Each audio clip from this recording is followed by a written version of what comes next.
I'm Adrian Seet, and you are watching Nightline. The top stories. Government to introduce EPF guaranteed bank loans for those in bad financial standing. And Tan Sri Muhyiddin faces several corruption and money laundering charges.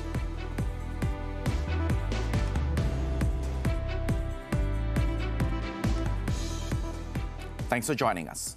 The government will allow retirement savings in the Employees Provident Fund, EPF, to be used as security for emergency loans for EPF members in dire financial straits. Prime Minister Datuk Sri Anwar Ibrahim, however, stressed that this will only be provided to the contributors who have enough savings in their EPF accounts. Saya cadangkan untuk kita perkenalkan satu kaedah bagi memudahkan, bagi orang yang betul-betul terdesak dia ada wang.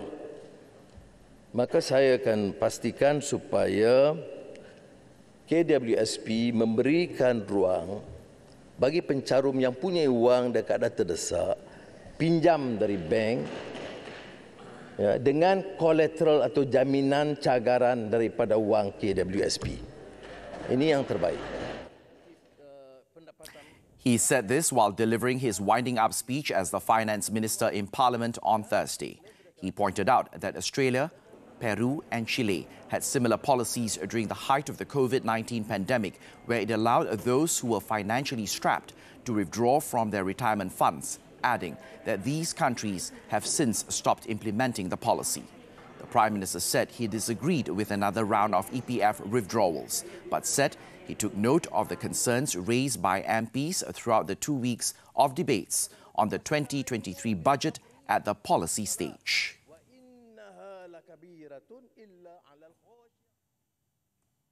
Meanwhile, Datuk Sri Anwar's 2023 budget sailed through the policy stage via a voice vote at the Dewan Rakyat on Thursday.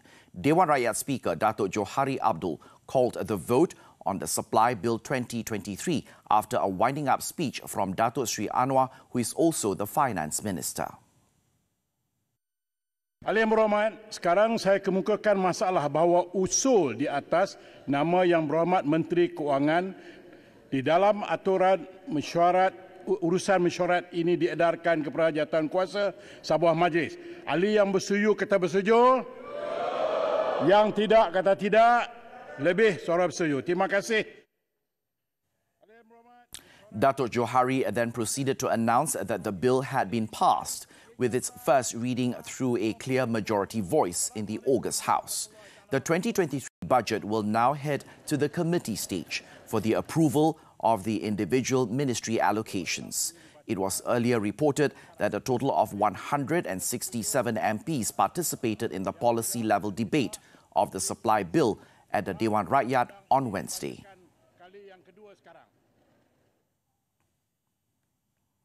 At 9 a.m. on Friday, the Malaysian Anti-Corruption Commission, MACC, is set to produce Tan Sri Muhyiddin Yassin in the Kuala Lumpur Sessions Court to press charges of abuse of power and money laundering against the Parti Pribumi Bersatu Malaysia Bersatu President.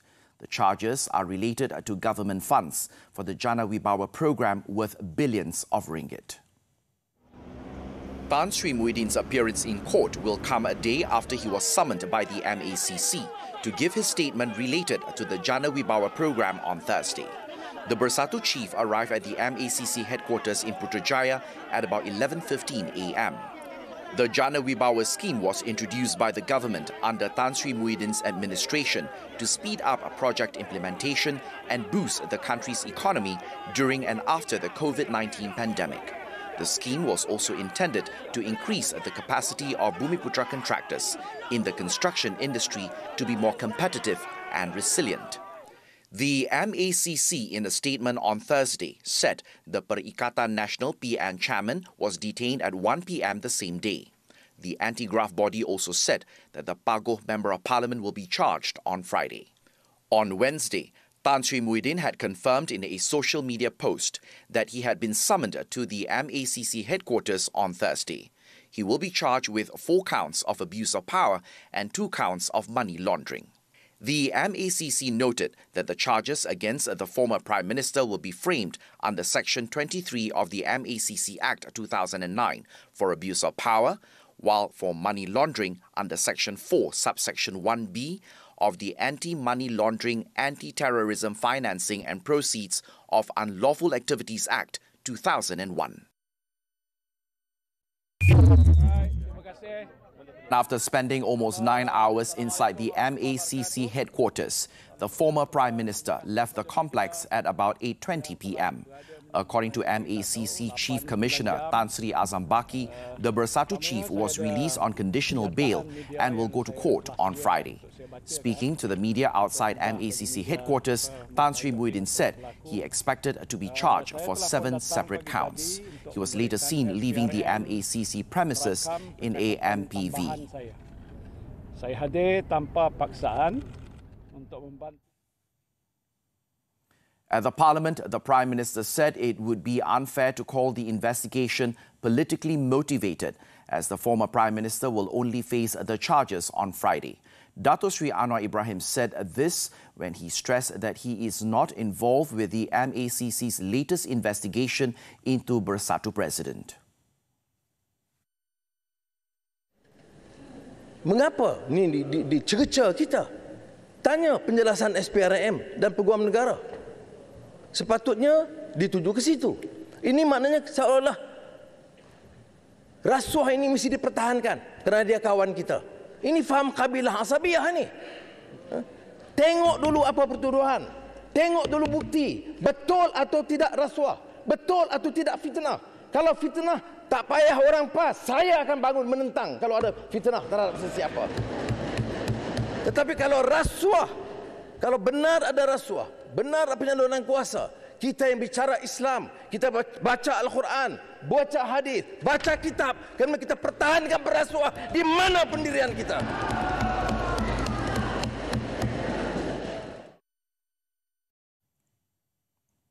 In the meantime, all parties are urged to give their full trust and to have faith in the legal system as well as the authorities, including the MACC, in handling the case involving Bersatu President Tan Sri Muhyiddin Yassin. PKR Deputy President Rafizi Ramli said, as the government, it is necessary to maintain perspective so that there is no interference in the case.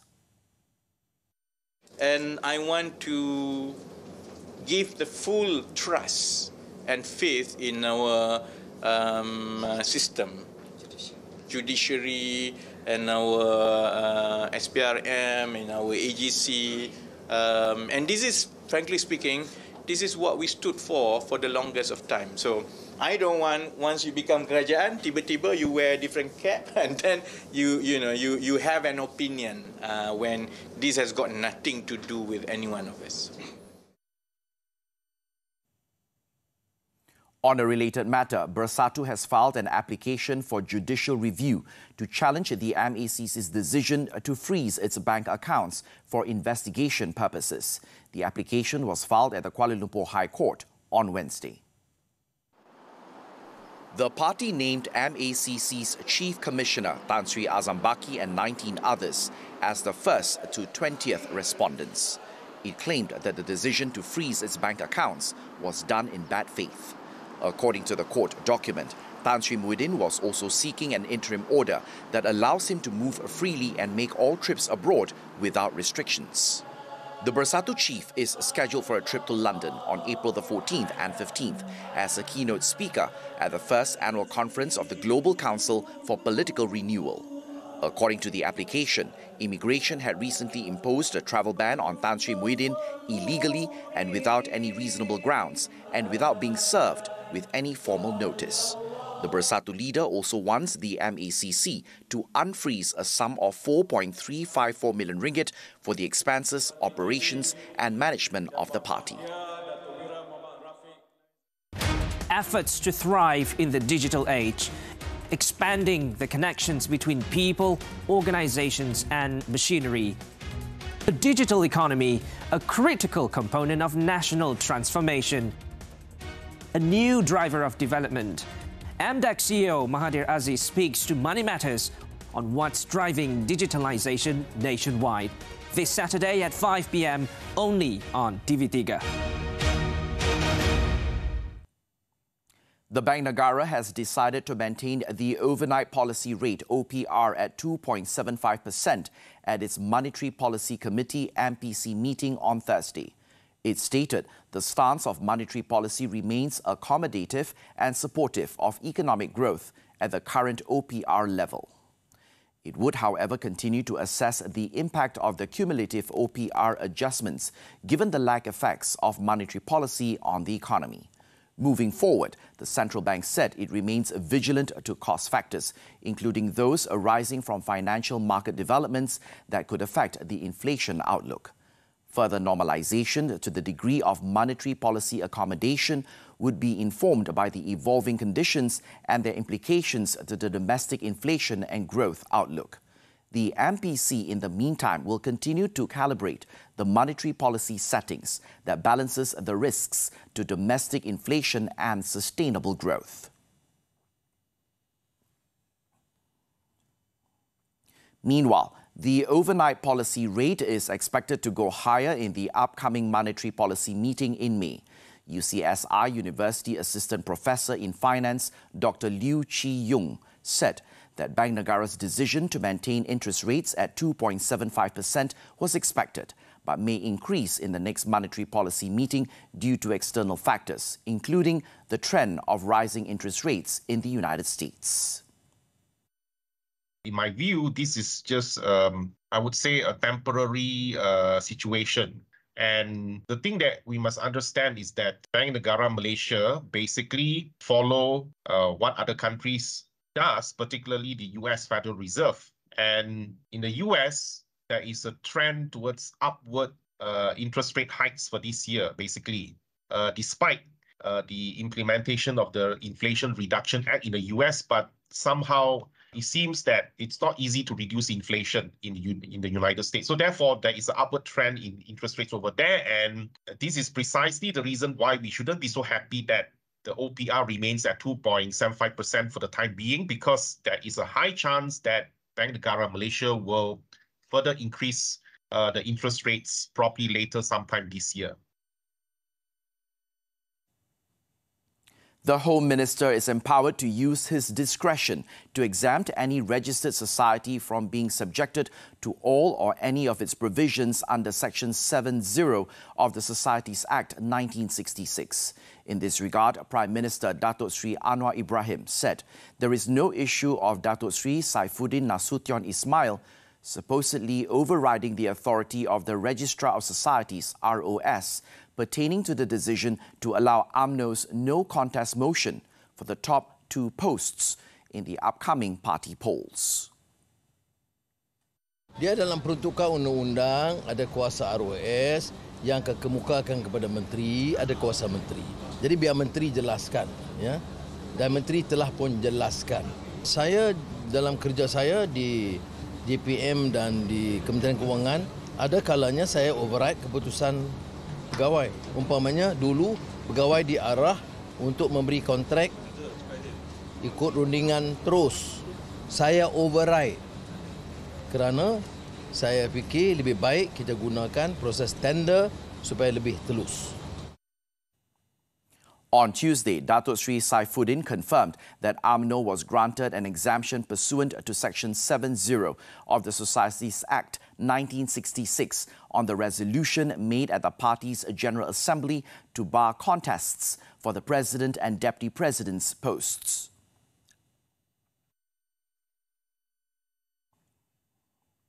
UMNO President Datuk Sri Ahmad Zahid Hamidi in the meantime denied claims of external interference in the ROS decision to exempt UMNO from the resolution to have the top 2 posts uncontested in party elections. He said the claims by certain quarters, including several former UMNO leaders, were their own personal views, adding that those dissatisfied with the decision can take the matter to court. Tidak ada campur tangan luar kerana 2 pengadu yang telah mencabar usul yang telah dikemukakan di dalam Perhimpunan Agung UMNO 2022, dan usul itu telah diteliti oleh pengurusi tetap yang mengikut semua peraturan dalam Perhimpunan Agong dan juga semua fasa-fasa di dalam perlembagaan. Dan perlu diketahui bahawa badan tertinggi di dalam UMNO adalah Perhimpunan Agong. Namun apabila Perhimpunan Agong telah membuat keputusan dan keputusan itu diterima oleh lebih daripada 95% daripada seluruh perwakilan. In that regard, he said it was not a form of intervention by an outside party, but rather provisions under the Societies Act 1966, which, amongst other things, states that the ROS needs to give legitimacy to a decision. On Wednesday, Dato Sri Saifuddin Nasution Ismail defended his decision to grant an exception to UMNO regarding the motion not to contest the party's top two positions, while emphasizing that those who are dissatisfied can challenge him in court. Meanwhile, Dato Sri Ahmad Zahid also thanked those who had nothing to do with UMNO, but who still showed a keen interest in the party's internal affairs by raising the issue in the Dewan Rakyat session. Still to come, Chiang Mai's air most polluted in the world. Stay with us.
An Indonesian court on Thursday jailed two football match officials for the negligence over one of the world's worst stadium disasters in the sports history. Abdul Haris, a match organizer, was found guilty of negligence and was handed 18 months in prison, whilst Suko Sutrisno, a security official guilty of the same charge, was sentenced to 1 year. Both men have 7 days to appeal the verdict. Also charged were 3 local police officers who are currently awaiting their verdicts.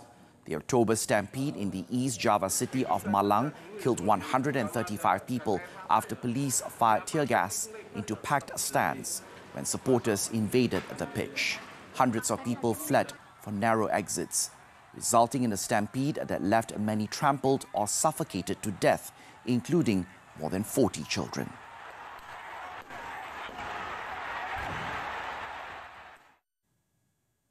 Thailand's popular tourist destination, Chiang Mai, was shrouded in unhealthy air on Thursday, with its air quality ranked the worst in the world.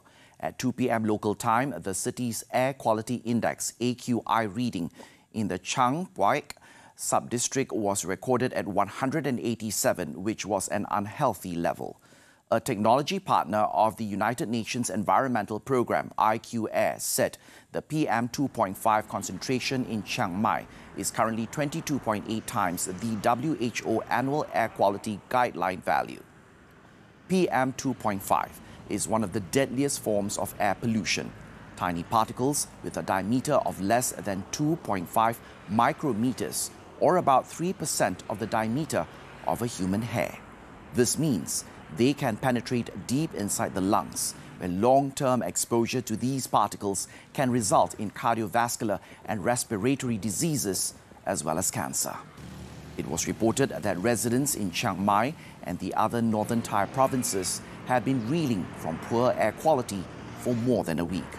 Previously, Chiang Mai Governor Nirat Ongsittavon has ordered various provincial work units to reduce the impact of air pollution on public health, including distributing face masks capable of filtering out PM 2.5.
The 2023 Indian Wells ATP Masters.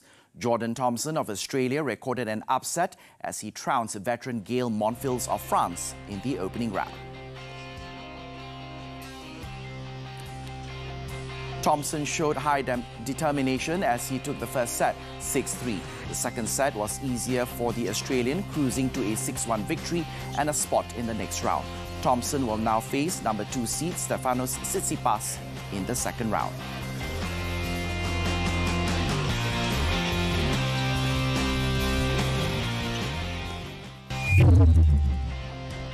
Joining Thompson was Diego Schwartzman. The Argentinian eased past his compatriot Federico Correa 6-1, 6-2 in quick time to move to the second round. Earlier, Brandon Nakashima beat fellow American John Isner in straight sets to set up a second round meeting with 5th seed Daniil Medvedev. Nakashima edged a first set tiebreak 9-7, then converted his only break point of the second set for a 4-2 lead before going on to serve out the match. The 21-year-old picked up his third win in 4 career meetings with Isner, who was a runner-up in Indian Wells 11 years ago after losing to Roger Federer, a 5-time former champion.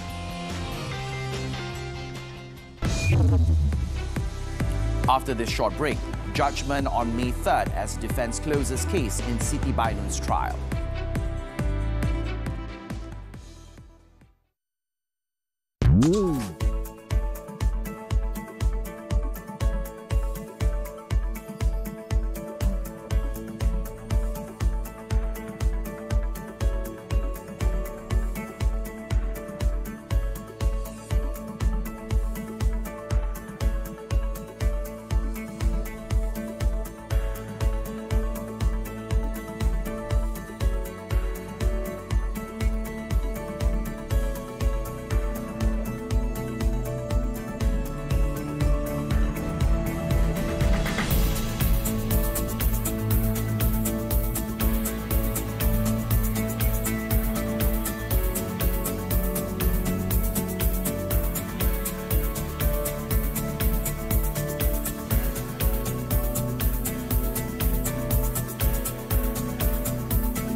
The Attorney General's Chambers has filed a notice of appeal to reverse the Kuala Lumpur High Court's decision in acquitting and discharging Datuk Sri Najib Razak and former One Malaysian Development Berhad 1MDB Chief Executive Officer Arul Kandasamy of a charge in relation to 1MDB audit tampering case.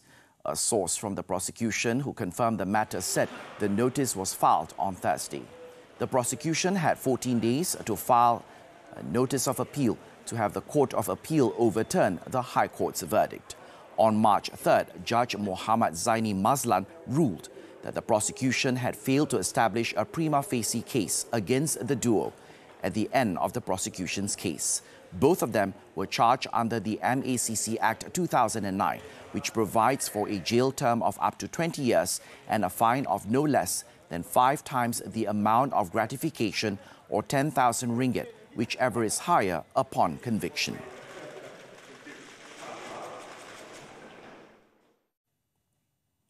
The defence in the case of Rumah Bonda founder Siti Bainun Ad-Razali, who is facing 2 charges of neglecting and abusing a Down syndrome teenager known as Bella, closed its case on Thursday, with the court expected to deliver its verdict on May the 3rd. The 8th and final witness called to testify at the proceedings on Thursday was Universiti Kebangsaan Malaysia UKM senior lecturer Dr. Abdul Rahman Ahmad Badiye, who specializes in children and adolescents with special needs developmental psychology. Judge Isra Lizam Sanusi then ordered both parties to file written arguments on April 7th and April 14th for counter-arguments before the court delivers the verdict at the end of the defence case on May 3rd.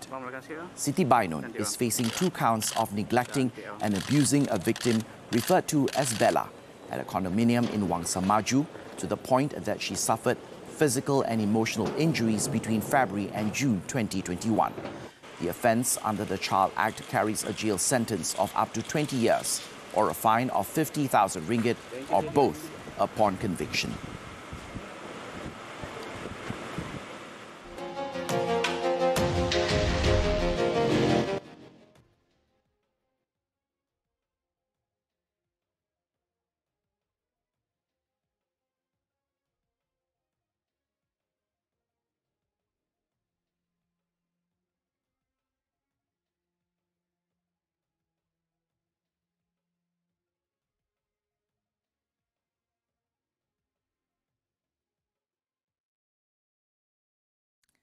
And that concludes Nightline tonight. As we wrap up, let's take a look at the women at the Ramses Wisa Wasif Arts Centre in Giza, weaving traditional Egyptian rugs that are created only by using hand-dyed strings. Now, these luxury rugs take up to a year to produce, and the designs are inspired by Egypt's beautiful nature. With that, I'm Adrian Seet. Thank you for watching and have a great day.